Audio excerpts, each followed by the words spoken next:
नमस्कार दोस्तों, स्वागत है आप सभी का हमारे और आपके अपने यूट्यूब चैनल मैथ्स टॉपिक पर।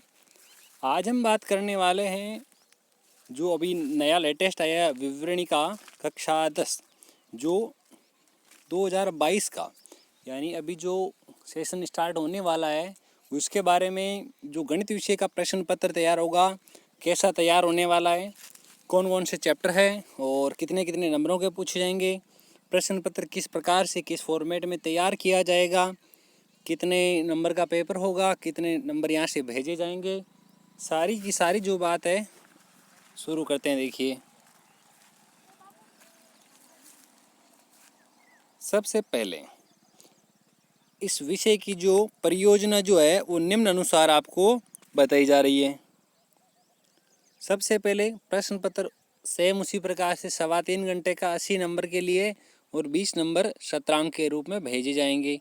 अब बात करते हैं यूनिट की। आपके पास इस बार जो है 7 यूनिट है और 7 यूनिट में पहले वाली यूनिट में रियल नंबर जो आपके साथ वास्तविक संख्याएं हैं वो है 4 नंबर का।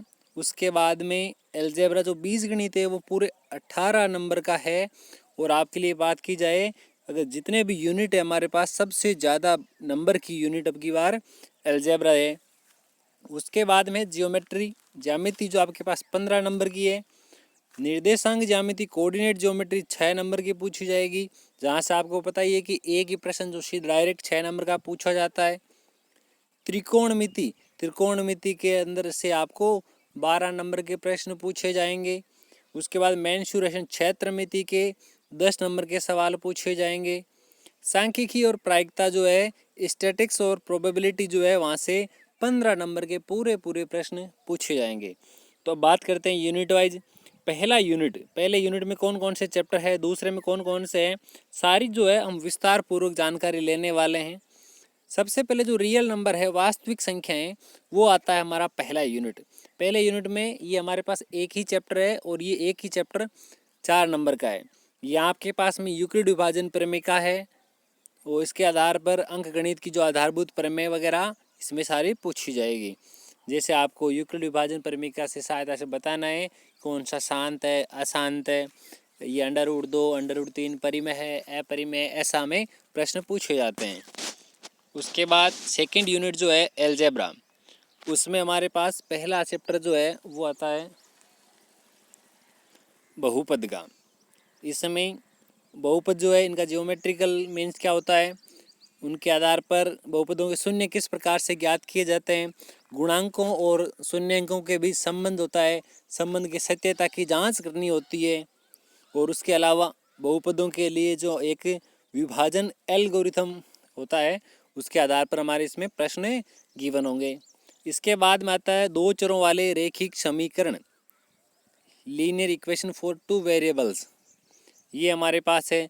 यानी सीधा सा अगर बात की जाए कि इसमें आपको जो ग्राफ वाले प्रश्न यहाँ पूछे जाएंगे, ग्राफ वाले प्रश्नों के साथ साथ आपको यहाँ पर और क्या दिया जाएगा, दो समीकरणों में जैसे लिखा हुआ कोई भी दो समीकरण है उनमें x और y के हमें मान ज्ञात करने होते हैं। जिस प्रकार आपने कक्षा 9th में विधियाँ सीखी थी, वज्र गुणन विधि, विलोपन विधि, ये जो विधियाँ आपने सीखी थी उन्हीं विधियों के जैसे ही हमें सेम वही विधियाँ यूज में लेकर के उनमें से एक जो आपको अच्छी लगे उसका प्रयोग करते हुए x एंड y की वैल्यू फाइंड आउट करनी है, ग्राफ बनाने। उसके बाद में आपके पास में क्वाड्रेटिक इक्वेशन, द्विघात समीकरण। इस द्विघात समीकरण वाले में क्या है, इसके गुणनखंड करना और गुणनखंड के अलावा द्विघात समीकरण का पूर्ण वर्ग विधि, यानी जो आपके पास में परफेक्ट स्क्वायर मेथड जो है उसके आधार पर आपको द्विघात समीकरण को सोल्व करना है। मूलों की प्रकृति किस प्रकार से विविक्त करके आधार पर आपको प्रश्न बताने हैं। उसके बाद में अर्थमेटिक प्रोग्रेशंस जो है एपी समांतर श्रेणी, इसका n पद ज्ञात करना, पहले n पदों का जो है योग ज्ञात करना, sum of first n terms of AP. अब बात करते हैं तीसरे यूनिट की। जो भी हमने अभी बात की थी अलग अलग चैप्टर के बारे में, सबसे पहले बात की थी सेकेंड यूनिट के अंदर बहुपद, ये 3 नंबर का है, ग्राफ 6 नंबर का, द्विघात समीकरण जो है सब के आपके पास में जो है मार्किंग लिखी हुई, द्विघात समीकरण 4 नंबर का और एपी 5 नंबर का। अब बात करते हैं तीसरी यूनिट के बारे में।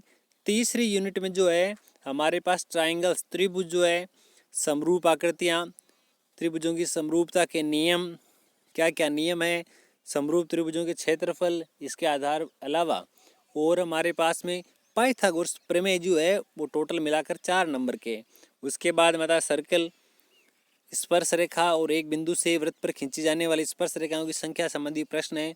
उसके बाद आता है कंस्ट्रक्शन, बहुत ही मज़ेदार, रेखाखंड का विभाजन करना और वृत्त पर स्पर्श रेखाओं की रचना करना, 6 नंबर के लिए पूछा जाता है। चौथी यूनिट है हमारे पास जिसमें हमारे पास ये दूरी सूत्र, विभाजन सूत्र और त्रिभुज के क्षेत्रफल संबंधी प्रश्न पूछे जाते हैं। एक ही प्रश्न पूछा जाता है पूरा 6 नंबर के लिए। त्रिकोणमिति अब हमारे पास आ चुकी है। त्रिकोणमितीय अनुपात जो हमारे पास में ये टोटल 12 नंबर का था। एक तो होता है ऊंचाई और दूरी, जिसमें उन्नयन कोण, अवनमन कोण, एंगल ऑफ एलिवेशन और एंगल ऑफ डिफ्रेशन, ये वाले जो बनते हैं ये 4 नंबर का पूछा जाएगा, जो 1+3 के फॉर्मेट में पूछे जाते हैं। त्रिकोणमिति में हमारे पास एक प्रश्न 6 नंबर का या फिर 6 वाले को 3+3 के रूप में दिया जा सकता है। उसके अलावा 1+1 आ जाएगा। नेक्स्ट आता है हमारे पास मेंसुरेशन यानी क्षेत्रमिति, वृत्त का परिमाप, क्षेत्रफल, त्रिज्यखंड, वृत्तखंड संबंधी प्रश्न और समतल जो आकृतियाँ हैं उनके समायोजन करके उनका जो है क्षेत्रफल ज्ञात करना होता है। उसके बाद में जो ठोस आकृतियाँ हैं उनका सरफेस एरिया और वॉल्यूम फाइंड आउट करना है। वहाँ से भी हमारे पास 6 नंबर के प्रश्न पूछे जाते हैं। उसके बाद में आ जाती है स्टैटिक्स, जो माध्यक और बहुलक ज्ञात करते हैं, मीन, मोड एंड मेडियन, वो हमारे पास आ गया। और लास्ट हमारे पास में है प्रायिकता, जो कि 4 नंबर के लिए पूछी जाती है। इस प्रकार आपका जो एनसीईआरटी का पाठ्यक्रम है वो इस फॉर्मेट में अब की बार आपका प्रश्न पत्र तैयार होने वाला है। तो आपको ये वीडियो किस प्रकार का लगा कमेंट सेक्शन में लिखकर बताना ना भूले। अब आपको ये तो हमारे पास था मैथमेटिक्स के बारे में। आप मैथ्स के अलावा अगर और भी किसी सब्जेक्ट का इस प्रकार से एक वीडियो चाहते हैं तो कमेंट बॉक्स में लिख करके ज़रूर बताइए। आपको जो भी आप सब्जेक्ट बोलेंगे आपको उस सब्जेक्ट का वीडियो जो उपलब्ध करवा दिया जाएगा। थैंक यू, धन्यवाद। मिलते हैं इसी प्रकार एक शानदार वीडियो के साथ, तब तक के लिए ओके, बाय बाय।